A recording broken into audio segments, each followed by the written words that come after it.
नमस्कार, स्वागत है आप सभी का रुचि ज्ञान Ganga audio book YouTube channel में। और आप सुन रहे हैं प्राचीन मंत्रों का विज्ञान, ऋषियों का ज्ञान पुस्तक, जिसके लेखक हैं श्री ओम स्वामी जी।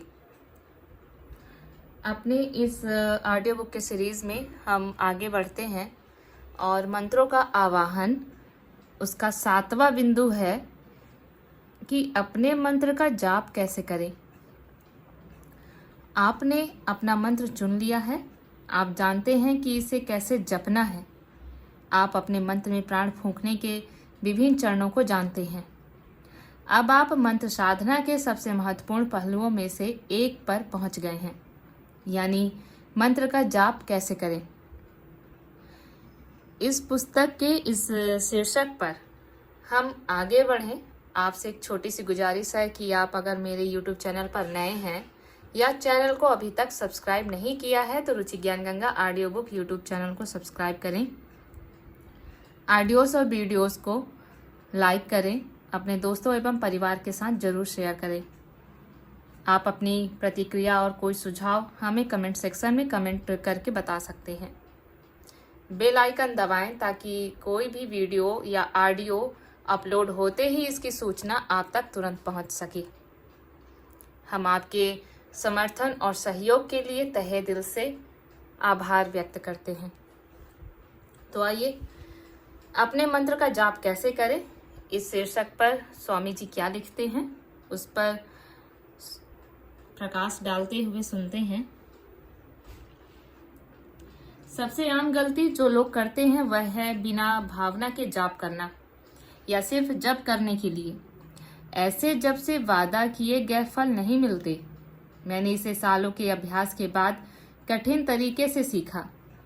मैंने विभिन्न साधनाओं के लिए आवश्यक सभी चरणों का ईमानदारी से पालन करता था, निर्देशों के अनुसार जप करता था, और फिर भी मुझे अपने जीवन या अपनी मानसिकता में कोई अंतर महसूस नहीं हुआ। आखिरकार मुझे पता चला कि मंत्र साधना में गुणवत्ता और मात्रा दोनों महत्वपूर्ण है। मंत्र का कुछ हजार बार या यहाँ तक कि कुछ लाख बार जाप करने से आध्यात्मिक प्रगति नहीं होती। जप में गुणवत्ता होनी चाहिए। जैसा कि मैंने पहले लिखा था, मंत्र साधना के मार्ग पर भक्ति और विश्वास दो सबसे महत्वपूर्ण तत्व हैं। भक्ति और आस्था आध्यात्मिक प्रेम के पर्याय हैं। जब आप किसी से प्रेम करते हैं तो उनके साथ समय उड़ जाता है, बोरियत नहीं होती। प्रेम के बिना आपकी साधना यांत्रिक कर्मकांडों के शुष्क प्रदर्शन तक सीमित हो जाती है, जिससे आप और अधिक कठोर और क्रोधित हो जाते हैं। जब आप लंबे समय तक या गहन मंत्र साधना करते हैं तो यह स्वाभाविक है कि कभी कभी आपको आलस्य, नींद, ऊब, थकान आदि महसूस होगी।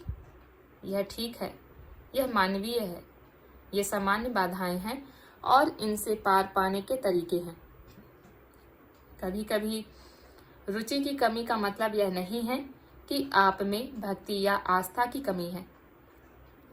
भावनात्मक और मानसिक बाधाओं, नकारात्मक भावनाओं और मन की बेचैनी के रूप में को पार करने के लिए आपको जप के 4 प्रकारों को समझना होगा। विज्ञान भारत तंत्र में कहा गया है कि मंत्र केवल 2 प्रकार के होते हैं। वे हैं 1. मंत्र जो आंतरिक होते हैं, चित्त युक्त मंत्र जिसे कहते हैं, और 2. मंत्र जो उच्चारित होते हैं, ध्वनि युक्त मंत्र। जब आप जप की बात आती है तो आंतरिक रूप से जपे जाने वाले मंत्र जोर से जपे जाने वाले मंत्रों से कहीं ज्यादा प्रभावी होते हैं।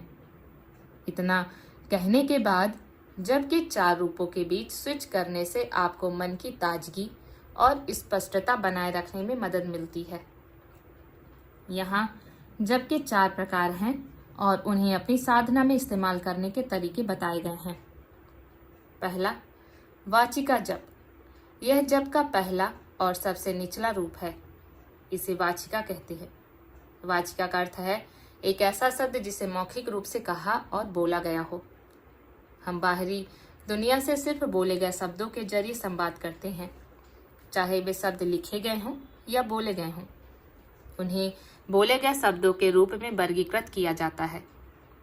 बोले गए शब्दों का उपयोग पूरी तरह से बाहरी दुनिया के साथ हमारे संबंध को मजबूत करने के लिए होता है। हालांकि मंत्र साधना एक आंतरिक प्रक्रिया है। झिंगुर की निरंतर चहचहाहट की तरह जोर से जप करने से आप अपनी आंतरिक दुनिया के करीब नहीं पहुंच पाते।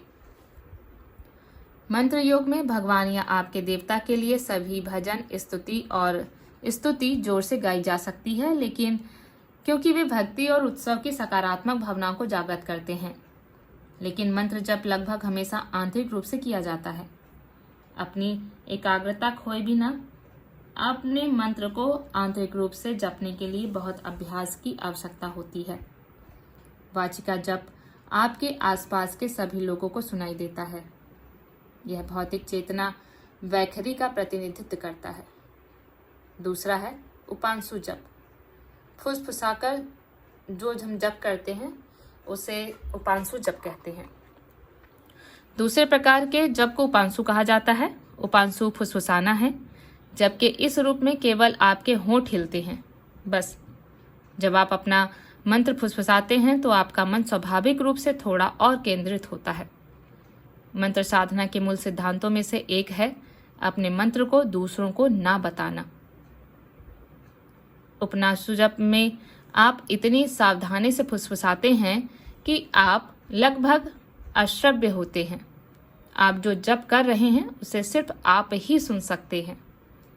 फुसफुसाकर किया गया जप बोले गए जप से बेहतर है। यह मानसिक चेतना मध्यमा को दर्शाता है। तीसरा है मानसिक जप। मानसिक जप या मानसिका जप तब होता है जब आपके जप में कोई बाहरी आवाज नहीं होती और आपके होंठ भी नहीं हिलते। एक आम गलतफहमी यह है कि मानसिक जप अपने मन में जोर से मंत्र जपना है। यह वास्तव में मानसिका जप नहीं है। मानसिक जप करने का सही तरीका है कि आप अपने मंत्र को एकाग्रता के साथ एक बार में एक शब्द दोहराएं।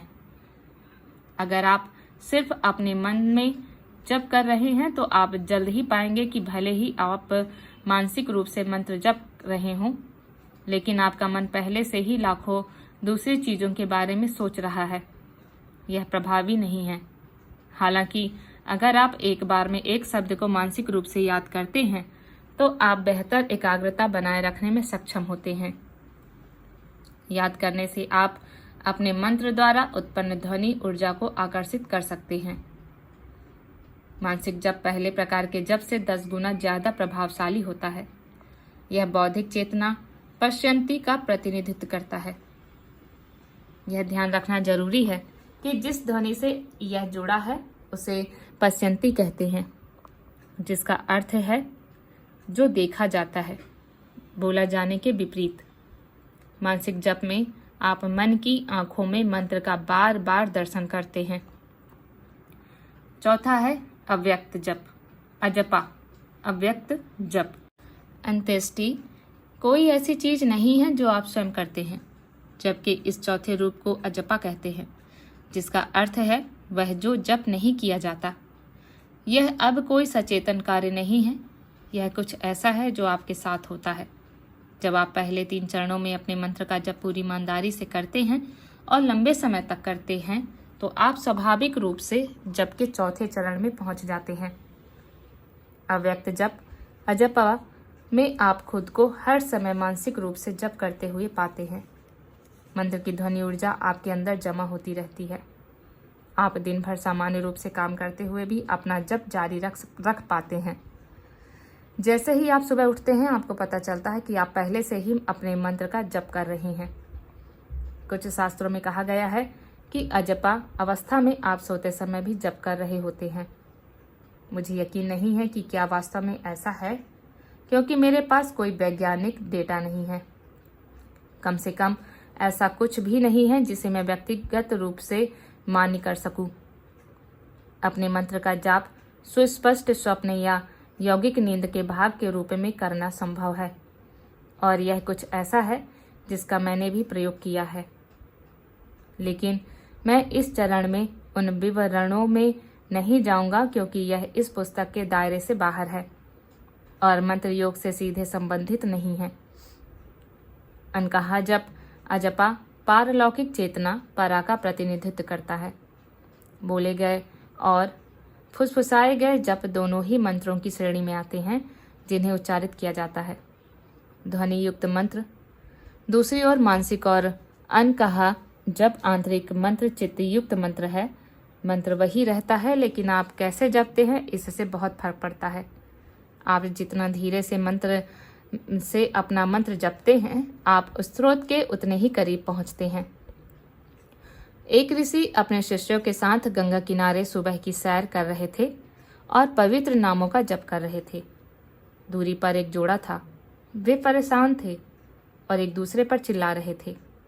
पता चला कि उस आदमी की पत्नी ने गंगा में डुबकी लगाते समय अपना सोने का हार खो दिया। उसके पति ने गंदी गालियां बकनी शुरू कर दी और वह भी उतनी ही गुस्से में चिल्ला रही थी। संत रुक गए, अपने शिष्यों की ओर मुड़े और कहा, लोग गुस्से में क्यों चिल्लाते हैं? शिष्यों में से एक ने उत्तर दिया, क्योंकि जब हम अपना संयम खो देते हैं तो हम चिल्लाते हैं। मान लिया, संत ने कहा, लेकिन जब दूसरा व्यक्ति आपके बगल में है तो आपको अपनी आवाज़ क्यों ऊंची करनी चाहिए? ऐसा नहीं है कि वह आपकी बात बेहतर तरीके से सुन रहा है। आप अपनी बात ऊंची आवाज़ में चिल्लाए बिना भी कह सकते हैं। उन्होंने कई उत्तर दिए जिनमें से किसी भी में कोई रहस्य नहीं था। अंत में ऋषि बोले, जब दो लोग एक दूसरे पर क्रोधित होते हैं तो उनके दिल के करीब नहीं रह जाते। उनकी भावनाएं विभाजित हो जाती हैं और वे मीलों दूर हो जाते हैं। उस दूरी को पाटने के लिए वे चिल्लाते हैं। वे जितने क्रोधित होते हैं उतने ही जोर से चिल्लाते हैं। क्रोध तुरंत दूरी पैदा कर देता है।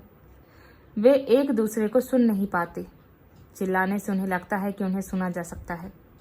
और जब दो लोग प्यार में पड़ जाते हैं तो क्या होता है? वे एक दूसरे पर चिल्लाते नहीं हैं बल्कि धीरे से बात करते हैं, क्योंकि उनके दिल बहुत करीब होते हैं। उनके बीच बहुत कम या कोई दूरी नहीं होती। जब एक दूसरे से और भी अधिक प्यार करते हैं तो वे और भी कम शब्दों का आदान प्रदान करते हैं। वे बड़बड़ाते हैं, वे फुसफुसाते हैं, फिर भी वे एक दूसरे को बेहतर ढंग से सुनते हैं। उनका बंधन मजबूत होता है, प्रेम बढ़ता है। अंत में वे फुसफुसाते भी नहीं हैं, वे केवल एक दूसरे को देखते हैं। मौन भाषण से अधिक शक्तिशाली हो जाता है। ऐसा ही जप के साथ भी है। जैसे जैसे आप ईश्वर या अपने देवता के साथ एक मजबूत बंधन विकसित करते हैं, जब आपके जीवन का एक हिस्सा बन जाता है। आप फुसफुसाते हैं, आप हंसते हैं, आप अपने देवता के लिए रोते हैं। आप निरंतर उसे पुकारते हैं, जैसे दो लोग जो गहरे प्रेम में हैं लेकिन अलग हो गए हैं और एक दूसरे को याद करते हैं। व्यवहारिक स्तर पर किसी भी मंत्र साधना को करते समय जितना संभव हो सके केवल तीसरे प्रकार का जप, मानसिक जप करने का प्रयास करें। जब आपको साधना के दौरान आलस्य या नींद महसूस हो तो बस कुछ मिनटों के लिए पहले या दूसरे प्रकार बोले गए या फुसफुसाए गए पर स्विच करें। जब आपका मन बोले गए जप से उत्साहित हो जाए तो मानसिक जप पर वापस आए। यह मनन और सतर्कता के साथ मंत्र जप करने के सर्वोत्तम तरीकों में से एक है।